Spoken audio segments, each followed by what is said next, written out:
right now on Higher Journeys Radio with Alexis Brooks.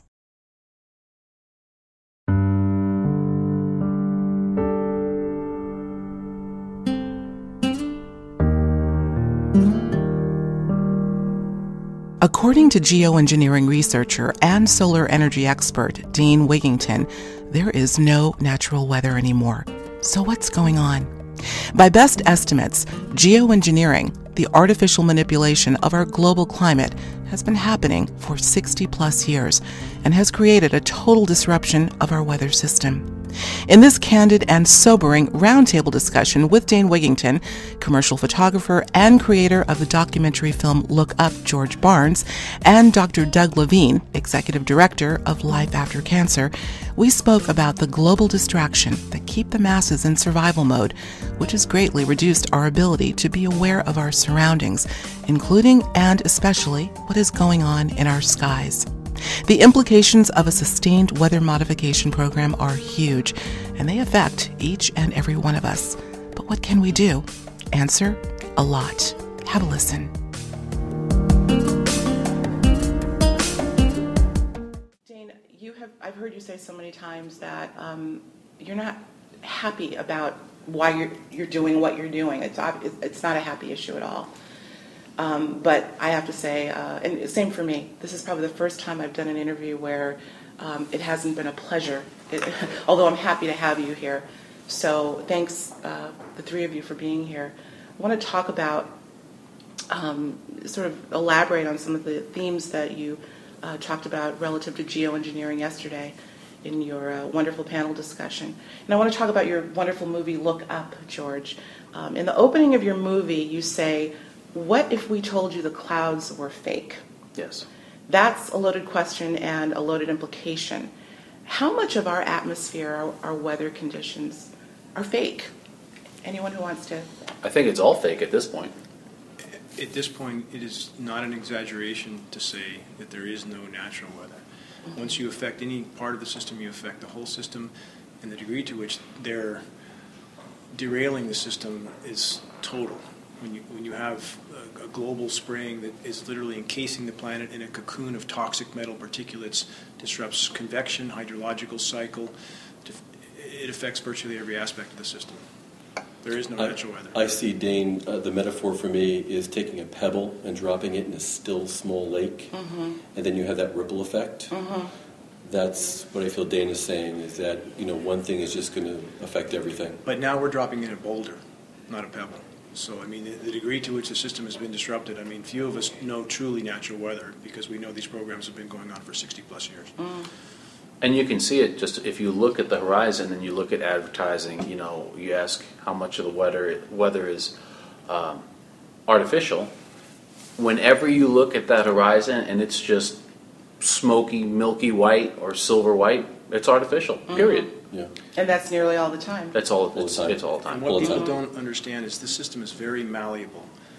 It is not a fixed and unsteerable mechanism.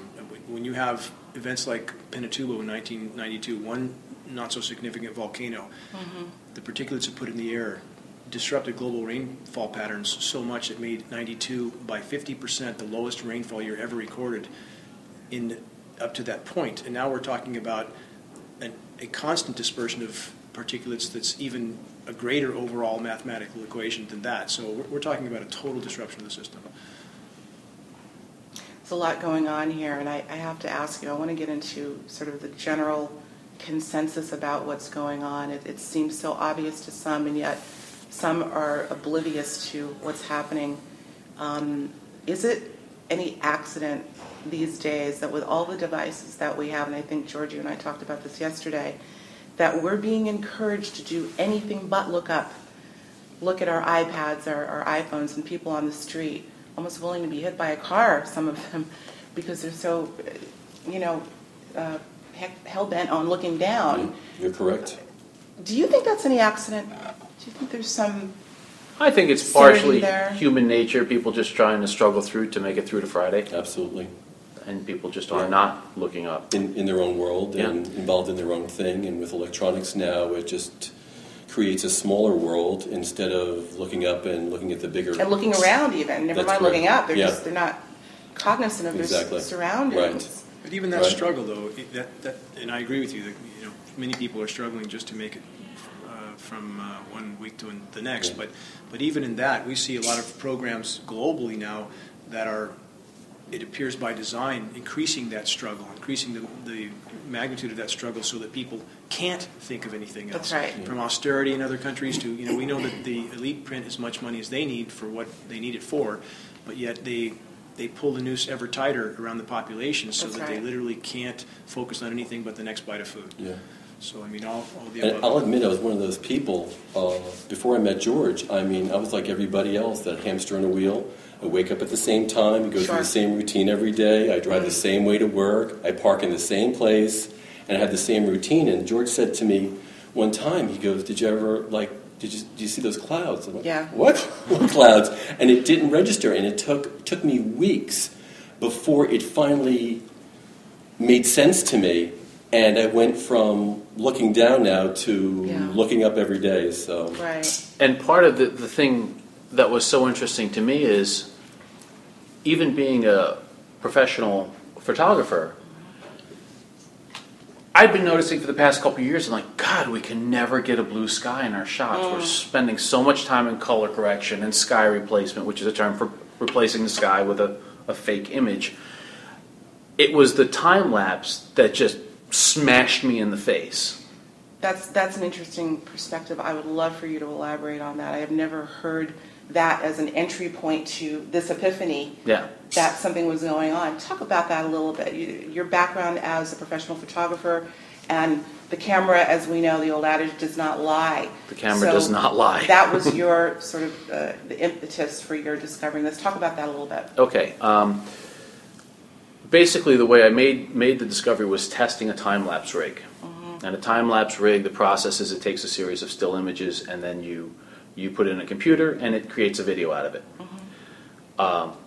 Not knowing the program or the rig, we actually processed the footage in reverse. So what we saw was the time-lapse footage played backwards at high speed. And the observation was, I set the camera out, and it was sunny. I collected the camera in the evening, and it was cloudy. Whatever, that's a normal process. But when I saw it play backwards and saw that the cloudiness was created by these planes flying in the grid pattern over my house, and it was really, I just had that sinking feeling that, wow, something's really not right with this. And I've got an editor and a news producer, and actually the news producer said, I don't know what's going on, but I'm going to do some research. And it took her a couple days, and bang, geoengineering, 4-inch binder. And she said, here it is. Yeah. So even as a professional photographer, my job is to take pictures outside of the clouds, of the sky, of a person. The trick really was to see it evolve. Because if you just look up and there's a stripe in the sky or a weird looking cloud, whatever, it doesn't have that much of an impact. But when you see that what the cause of that is, that's what was life changing. Right. There's no way you can look up in the sky today on any given day, and we're both on the East Coast. You're on the East Coast, Right. you're here, and see this anomaly, these lines.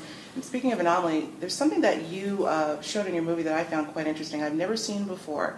I believe the footage was taken in Palm Beach, Florida, in which you show a cloud and a plane intersecting that cloud, and it created a void, almost like a reverse chemtrail. Yeah. What was that all about? I have no idea what that was about, but Do you believe it's connected? I know it has to be connected because you see planes. I fly in planes. I see other planes fly through clouds. Right. Planes don't leave holes in clouds. So- They just don't. So what would that intimate, Dane? The particles are desiccants, which means they absorb and accrete all available moisture. So depending on what material they're spraying and what the cloud humidity is, it absorbs a path right through that cloud. Does that make sense? Those particles form a condensation nuclei, and it can actually absorb the moisture in a particular layer, as opposed to creating a cloud. It can slice a hole through it as well. So we see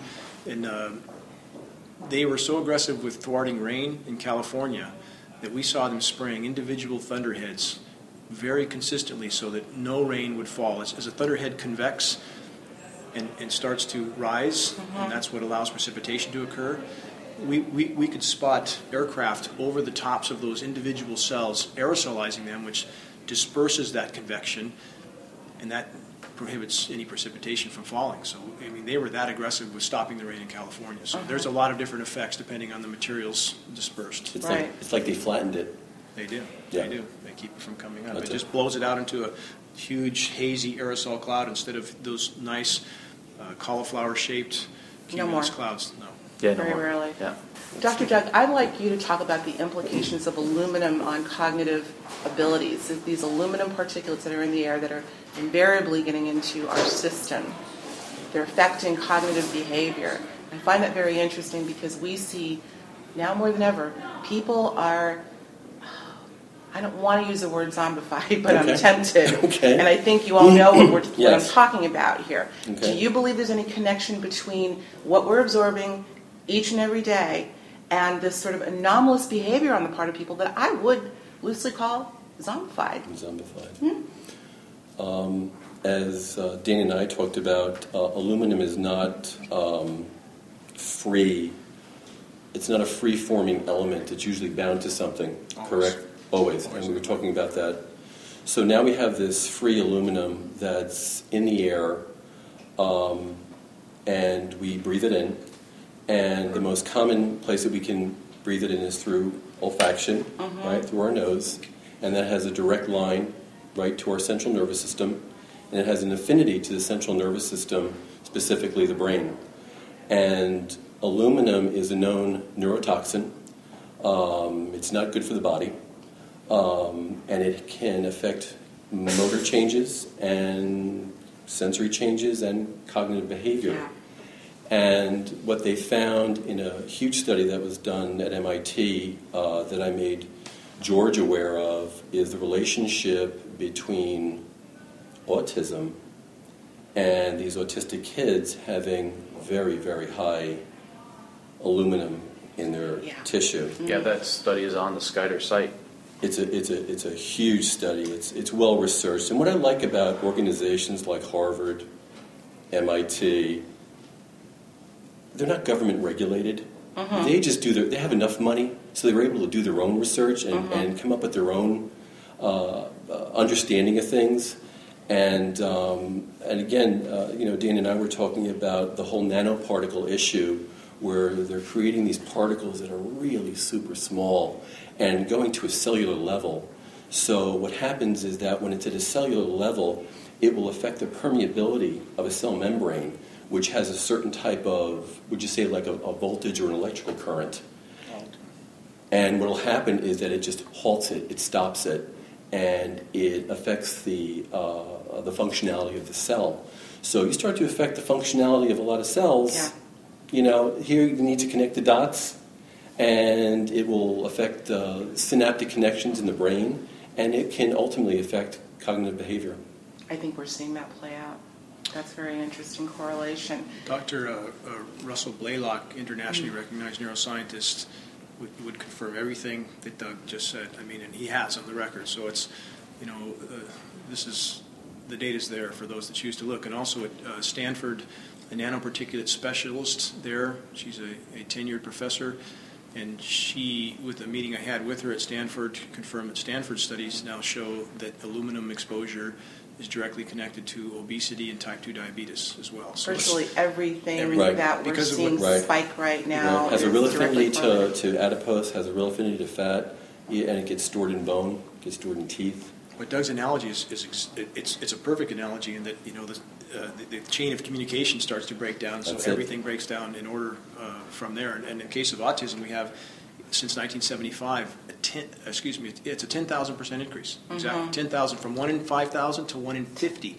So I mean that's an actual hard stat today as of April of last year, a 10,000% increase.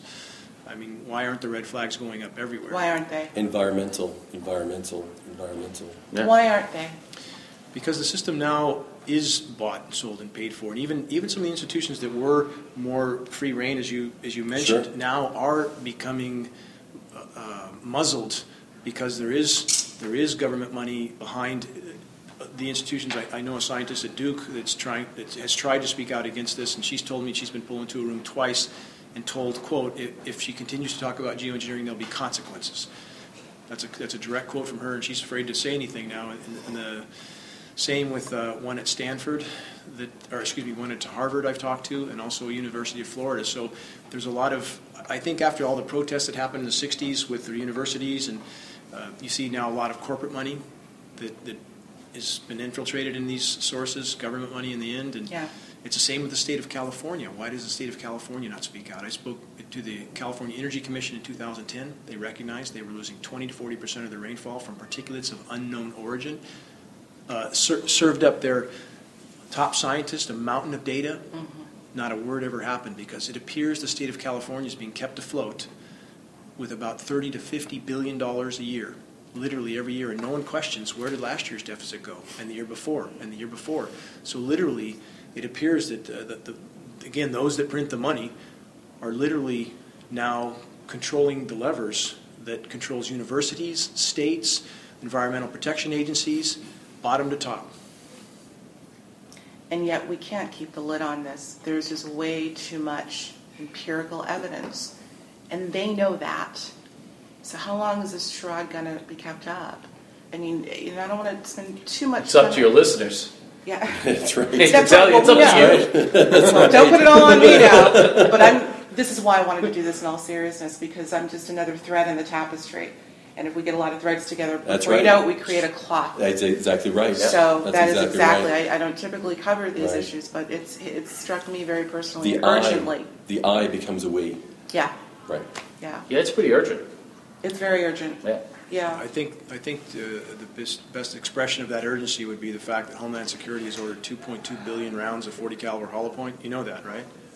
So at what point, if you have a true awakening in this issue, you truly critical mass of awareness that would change the complexion of everything we face, and I think those in power realize that when that moment comes, they'll have to lower the next shoe.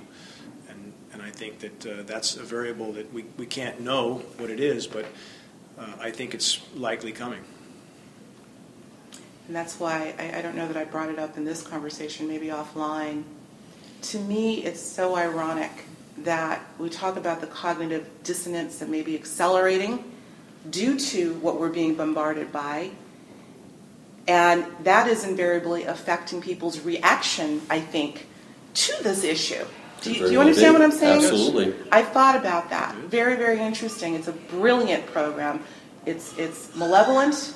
It's what's the word I want to use? It's dastardly, but it's brilliant. Right. Because it's all contained. The reflex is diminished. I think they know that they're going to get complacency at best, because the very assault that they're putting on us is making us complacent. I think this goes back even to fluoridation.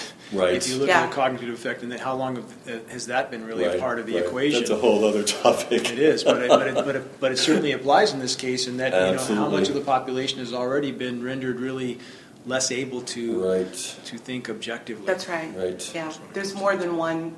There's more than one spoke in the wheel here, but this is a major one. You know, George, you and I both come from mainstream media, and that gives me makes me want to talk a little bit about our colleagues in the weather business, and who knows what. We have a brave man by the name of Scott Stevens, who I believe was a weatherman for Network News for 20 plus years. Excuse me, and had the courage of his convictions and researched this and invariably got fired. But he's doing his thing. How many of his colleagues and former colleagues know what's going on? As I watch the news and the daily weather report, I look at each weather person and say, what do you know that you're not telling? I would think that everybody would know about it, I would think. But, I'm not sure. Maybe some of these new guys, they're seeing these patterns and they've been going on long enough that they can, that they're normal in their mind. Mm-hmm. But I don't know. It seems like everyone should know. Do you believe they're being threatened by their... I have no idea. You know how I don't know. I don't know that answer. I think George's assessment is correct, that they likely, most, if not all, do know. And we were told by one Fox affiliate weatherman who's a friend that he and other meteorologists were taken into meetings and told, you don't touch this issue, period. So we were told that. Okay. So I think it's safe to say that most snow would happen either lightly or Not so lightly. maybe not so lightly threatened. Yeah. They can't not know. Any meteorologist that can That's worth their that salt. has higher Right. than a double-digit IQ has to know this is going on, because you can't explain the anomalies we see. 100-degree swings in temperature. We saw Amarillo, Texas in 2013. I wanted you to mention that. Talk about that for a minute. 2013 was May 1st was 100 degrees, all-time record on the ground for the day, and it snowed the next day. So you cannot have swings like that without can't. massive engineering. And now it's Right. common, 50 That's right. degrees. And if you watch the Weather Channel meteorologist, which is really worth watching, the theater is so transparent that clearly they have certain marching orders, and they're trying to follow those orders and trying to explain away how it can snow at 45 degrees, why there's now a warm side and a cold side to every, quote, winter storm. One side has thunderstorms and tornadoes, the other side has snow, and there's always an ice storm in the middle as the nucleated material is setting up on the ground before it can actually nucleate in the air and become snow. So you have this conveyor belt of completely engineered storms. They can't not know. Yeah. We've got a picture on the Skyder site, 56 degrees and snow. There you go. Yeah. There you go. 56 and snow, how, that's just, That doesn't but it just make doesn't sense. work. What kind Right. of snow? Exactly, what kind of snow. Dane, you had That's the something question. on your website, geoengineeringwatch.org. Yes. Is that correct? Okay, That's got it right. I believe that a little, not sniff test, but a test of testing snow, how things that we can do ourselves to test for, fake snow, for lack of a better word. Talk about that. I think it was a test where you could take either a kitchen torch or a lighter. Dr. Doug, you can talk about that as well, and kind of determine whether we're looking at a normal pattern for how snow behaves. Again, in that case, you have mainstream meteorologists right now telling us it's normal for snow to sublimate, which means to turn from a solid to a gas when exposed to flame. It's clearly not normal. Snow can sublimate under certain conditions of very low humidities, very low temperatures.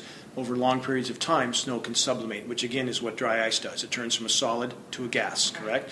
But under conditions of being exposed to flame or intense heat, snow should melt. And it's not melting properly, and we would expect that with artificially chemically nucleated snow. So like dry ice, it's a chemical mixture of frozen moisture, and it turns directly to a gas, and that's what we're seeing. But people also need to know it's obviously not going to be the same in all places. Certainly these conditions are dictated only by whatever program was done in that place at that time. So again, people should watch more the temperatures at which snow begins to fall. The chemical nucleation process does lower temperatures as it progresses. It's a chemical cool down, but it's a very shallow layer. As I think I asked George to check temperatures as he takes off and lands on the plane, and he noted 20-degree temperature rise right off the deck. Yep. And this shows the unnatural nature of these cool downs. It's a very shallow layer of cold at the surface because the cold air sinks. So as they nucleate the clouds, you get this blast of cold air that sits on the ground, lowers the temperatures, allows them to make a lot of headlines, but it's a very shallow, unnatural Yeah, go up layer. 2,000 feet when you watch a temperature thing on the airplane. Right. The temperature can't go up Right. when you're taking off, You're right, absolutely. but it is. Now- Look at those Now screens. you're from the East, right? I am. You're right from the East, right? So Yeah. you're used to snowfall, and snow has a certain protocol. Snow comes down, and then what happens is the sun hits it, and it starts to melt, and you get the runoff, and the cars are driving, and there's slush. That did not happen with the last snowfall. The snow fell, and it evaporated. There's no slush. There's no slush. You're right. There was no runoff. There was no anything. And I'm saying to myself, okay, this is really different You're right about that. than any other snow you've ever had. And that's when this whole thing just... I even noticed when I was landing on the airplane 2 days ago, I looked down and I said, wow, the roads are really clear. Yeah.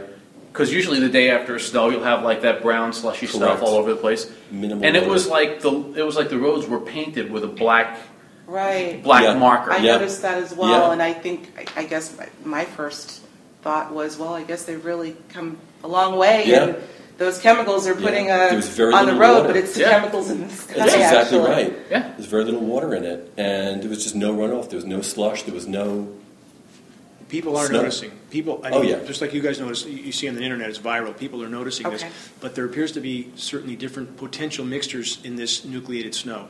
We've typically had, quote, heavy wet snow, a new term invented by Weather Channel 3 years ago. As this concrete snow comes down, it's typically been very moisture laden, because the warmer the atmosphere, the more moisture it contains. Snow shouldn't naturally fall at 45 degrees, so these flakes are heavily moisture laden. They stick like concrete to trees or like glue.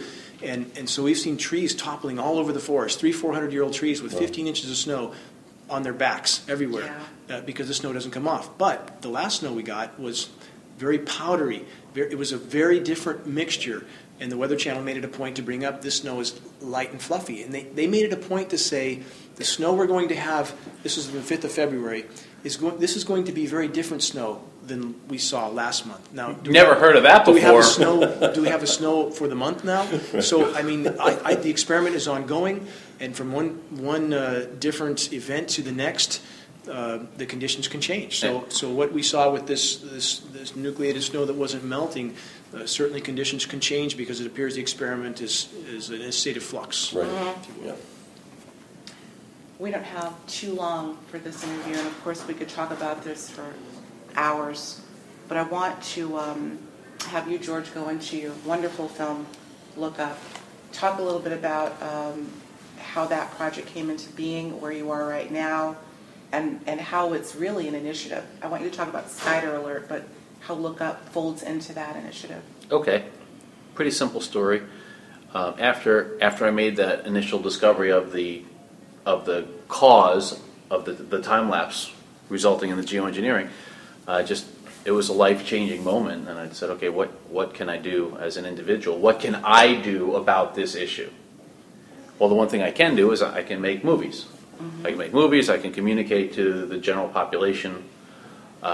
So we just, as a company, decided we're going to make this film.